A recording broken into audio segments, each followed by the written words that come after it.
2 दिवस झाले ना मस्तपैकी पाऊस येतोय जातोय येतोय जातोय. छान असं रिमझिम रिमझिम पाऊस पडल्यामुळे ना थोडंसं वातावरण थंड मस्त झालेलं आहे. म्हणजे एवढी पण गरमी होत नाही, पण छान वाटतंय. चला मस्त वाटतंय, जरा गार वाटतंय. तर चला आता आपण ब्लॉगला पुढे सुरुवात करूया. हॅलो, नमस्कार मैत्रिणींनो, मी अनुराधा अनुज मुंबई तुमचं खूप खूप मनापासून स्वागत करते. तर मी याच्यासाठी इथे बसलेली आहे की ना काल रात्री ना माझ्या मैत्रिणींना मी पिशवी आणून दिलेली आहे. आणि बघू याच्यामध्ये काय काय सामान. दिवाळीची शुभ दीपावली लिहिलेली आहे आणि दिवाळी झाल्याच्या नंतर आम्हाला ही भेट मिळालेली आहे. तर तिथं बघते याच्यामध्ये काय काय आहे. गेल्या वर्षी पण मिळालेली, पण गेल्या वर्षी आम्हाला गणपतीची भेट मिळालेली. तर ह्या वर्षी आम्हाला दिवाळी मिळाली. तुम्हाला दाखवते याच्यामध्ये काय काय असतं. आणि हे मिळालेलं असतं शाखीकडनं मिळालेलं असतं.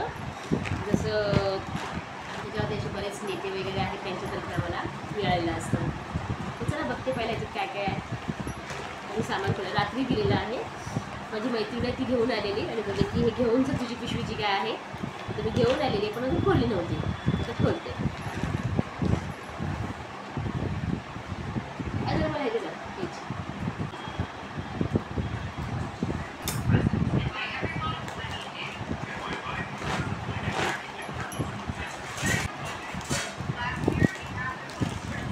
मैदा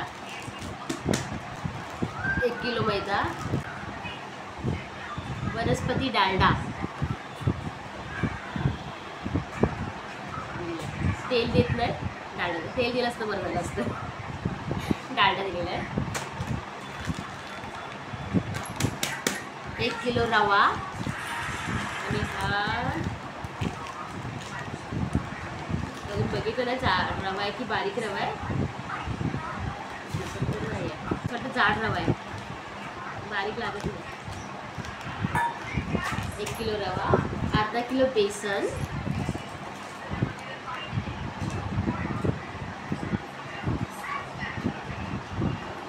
अर्धा किलो बेसन, 1 किलो बेसन,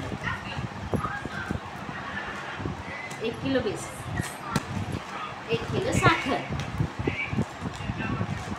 आता मी सगळं परत फराळ बनवणार आहे.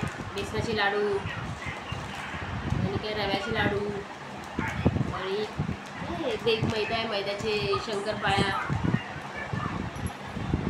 परत नाही बनवणार. एकदम गोडाचं पण खात नाही, जे आहे ते पण खात नाही. तसं कसं संपवलं आहे. आता हे नाही सगळं घरामध्ये उपयोगी पडणार आहे. डालडा वगैरे बघूया काय करायचं त्याचं. कारण की डालडा पण खात नाही ना घरामध्ये. बघूया सगळं आटोक्यात लागते. आणि भांडी घासून ठेवलेली काल ना रात्री. इतकी भांडी मोठी मोठी लोकं वगैरे ना मी काल रात्री सगळं रिकामी वगैरे करून जी घासून ठेवलेली आहेत ना ती अजून लावलेली नाही आहेत. फक्त माझ्या ऑर्डरची आज पण 50 पोळ्या होत्या. त्या सगळ्या ऑर्डर वगैरे देऊन आलेली आहे मी. आणि सगळं किचन वगैरे आवरून ठेवलेलं आहे. सगळी पहिला भांडी वगैरे लावून ठेवते जागेवरती आणि मग पुढे जेवणाची तयारी करते.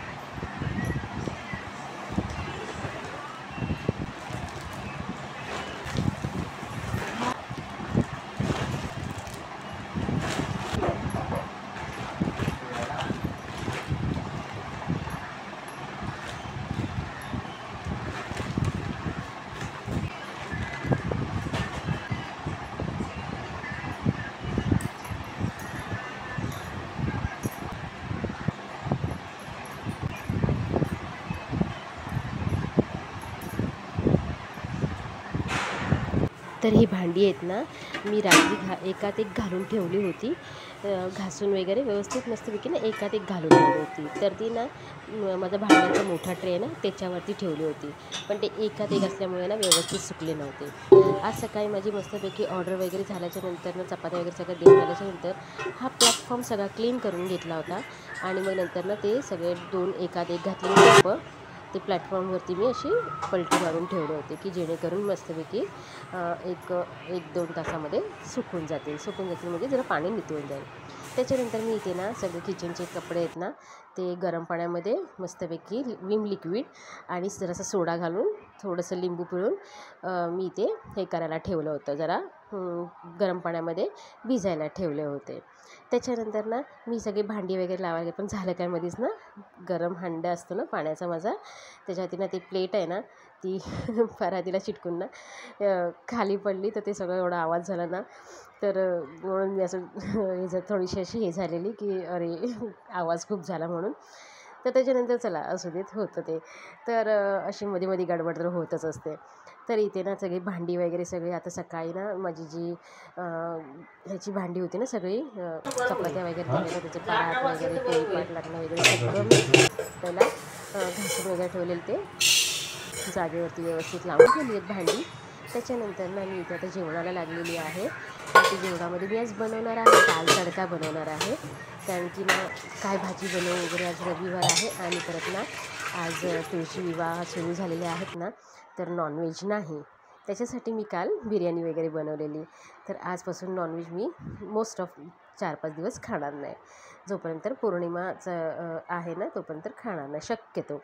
त्याच्यानंतर ना आता मी इथे दाल तडक्यासाठी 3 प्रकारची डाळ घेतलेली आहेत. मसूरची डाळ, मुगाची आणि तुरीची डाळ, अशी मिक्स डाळ करून व्यवस्थित चांगली छान स्वच्छ धुवून घेतलेली आहे. आणि ह्याच्यामध्ये मी ना शिजवताना टोमॅटो आणि कांदा टाकत ना मी फोडणीला घालणार आहे. फक्त हळद आणि जिरं घातलेलं आहे, थोडंसं मीठ घातलेलं आहे, जेणेकरून डाळ मस्त त्याच्यानंतर ना कुकरला मस्त 3 ते 4 शिट्ट्या काढून घेणार. शिट्ट्या होईपर्यंत ना मी डाळीच्या फोडणीची तयारी करते. म्हणजे जसं आता फोडणीसाठी कांदा, टोमॅटो, मिरची, कढीपत्ता, लसूण आणि मी आत्ता हिरवी मिरची फोडणीला घालणार आहे. तर आणि लसूण घेतलेली आहे मस्त बारीक चिरून. ते कुकर खोलल्याच्यानंतर ना थोडं पळीने मी डाळ चांगली मॅश करून घेतलेली आहे आणि ती गॅसात छान अशी गरकट करून घेतलेली आहे त्याची. तर त्याच्यानंतर मी इथे मस्तपैकी आता पॅन ठेवून, कढई ठेवून छान असं तेल घातलेलं आहे आणि ते चांगलं गरम होऊ देणार आहे. आणि मी ते छोटा पॅन काढून ठेवलेला आहे की नंतरचा मला ते तडका द्यायचा आहे ना त्याच्यासाठी. मस्तपैकी छान तेल गरम झाल्याच्यानंतर राई, जिरा, कढीपत्ता, लसूण आणि इथे हे घातलेलं आहे, बारीक चिरलेली मिरची घातलेली आहे. त्याच्यानंतर ना इथे कांदा टोमॅटो घातलेला आहे, थोडंसं चिमूटभर मीठ घातलेलं आहे कांदा चांगलं नरम होण्यासाठी. नंतर ह्याच्यामध्ये थोडंसं हळद घातलेली आहे आणि छान त्याला तेलामध्ये परतून घेतलेली आहे. जसं कांदा टोमॅटोला तेल सुटायला लागलं ना, मग ह्याच्यामध्ये मी जी मस्तपैकी शिजवलेली 3 प्रकारची डाळी आहेत ना ते ह्याच्यामध्ये घातलेली आहे आणि मस्त छान अशी ती एकत्र घोटून घेतलेली आहे, म्हणजे मिक्स करून घेतलेली आहे. ती फोडणीला पूर्ण डाळ अशी मिक्स करून घेतलेली आहे. त्याच्यानंतर मी त्यांना भात घालण्याची तयारी करते. पण ते भात मी डब्यामध्ये काढून ठेवलेला आहे आणि इथे मी म्हणजे भात मी जिरा राईस बनवणार आहे, त्यासाठी मी एका साईडला धुवून भिजत घातलेला आहे. इथे मस्तपैकी चवीप्रमाणे मीठ वगैरे मी घातलेलं आहे डाळीमध्ये. डाळीला चांगलं ना 2 मिनटं कढ येऊ दिलेला आहे. बॉईल झाल्याच्यानंतर मी कढई खाली ठेवलेली आहे. त्याच्यानंतर मी इथे कोथिंबीर आणि मला 2 पाकळ्या अजून लसणाच्या पाहिजे होत्या आणि जास्तीच्या, म्हणून मी ते चिरून घेतलेलं आहे. मस्त इथे पॅनमध्ये तेल गरम झाल्याच्यानंतर फक्त जिरं घातलेलं आहे, लसूण घातलेलं आहे भरपूर सारं, लाल मिरची घातलेली आहे आणि तिखट घातलेलं आहे, कोथिंबीर घातलेली आहे आणि हिंग घातलेला आहे. छान असं मस्त फोडणी अशी हे झाली ना, खमंग झाल्याच्यानंतर मी ती डाळीमध्ये घातलेली आहे. याच्यामध्ये मी थोडंसं ना तेल भरपूर असतं आणि मसाला असतो ना पॅनमध्ये, त्यामुळे मी थोडंसं पाणी घातलेलं आहे, परत ते डाळीमध्ये घातलेले आहे आणि छान अशी माझी डाळ तडका तयार झालेली आहे. परत मी गॅसवरती ठेवली आणि पॅनला ना तेल वगैरे मसाला खूप असतो ना, त्यामुळे मी ह्याच्यामध्ये थोडंसं परत एक पळी डाळ घातलेली आहे आणि सगळं मी क्लीन करून त्या कढईमध्ये घातलेली आहे. छान अशी वरून भरपूर सारी कोथिंबीर घातली आणि डाळ तडका माझी छान मस्त तयार झालेली आहे. आता मी इथे ना जिरा राईस बनवून घेतलेला आहे, त्याच्यानंतर जेवणाची तयारी केलेली आहे आणि माझं झालं काय आहे, मस्तपैकी मला ना आज 5 किलोची ना पुलावची ऑर्डर अचानक आलेली आहे. आत्ताच जेवता जेवता लगेच मला फोन आला होता की मला 5 किलोचा पुलाव पाहिजे आहे म्हणून. तर मी त्याची ना काहीच घरामध्ये तयार नव्हतं, म्हणजे अगदी तांदूळपासून काहीच नव्हतं. मी फटाफट खाली गेली, नशिबाने मला सगळ्या भाज्या मिळाल्या.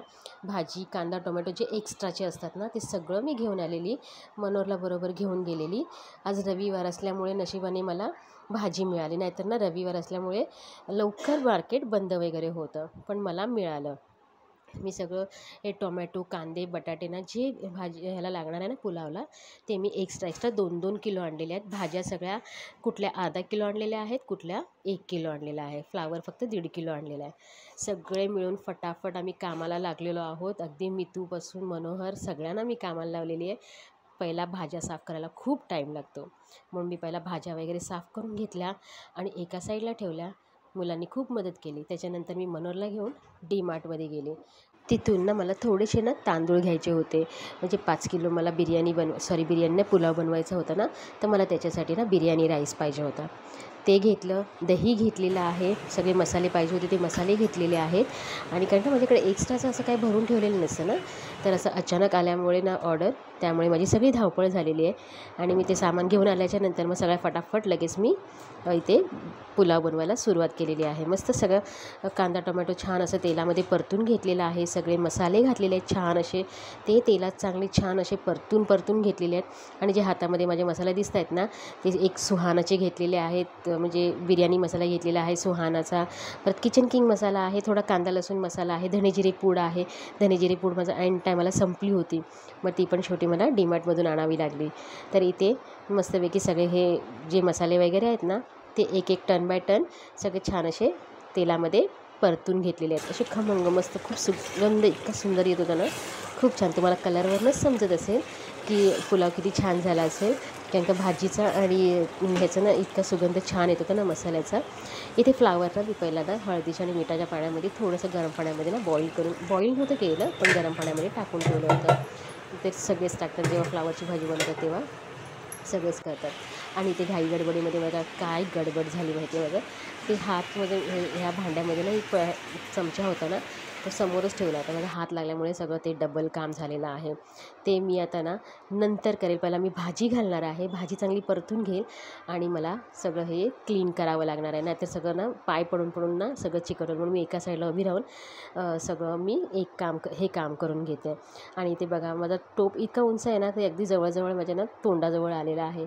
तर मला ना ते परतण्याचं वगैरे इतकं मला डिफिकल्ट गेलं ना थोडंसं, की मला खूप ते म्हणजे असं टास्किंग वाटलं की माझं पुलाव वगैरे होईपर्यंत ना पाय उंच करून मी सगळं परतत होती. तर इथे छान मस्तपैकी ना मी इथे सगळ्या भाज्या घातलेल्या आहेत, जेवढ्या भाज्या होत्या तेवढ्या भाज्या घातलेल्या आहेत सगळ्या. आणि मस्तपैकी ह्याच्यावरती ना तेलामध्ये परतून घेतल्याच्यानंतर भाज्या, मग ह्याच्यामध्ये मी मस्तपैकी 2 असे लिंब पिळलेले आहेत रसरशीत, म्हणजे ना ती खूप छान टेस्ट येते त्याला ना पुलावला.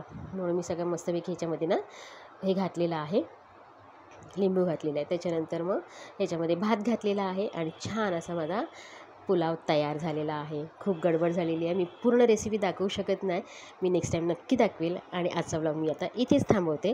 आणि जर आवडला असेल ब्लॉग तर लाईक शेअर सबस्क्राईब करा.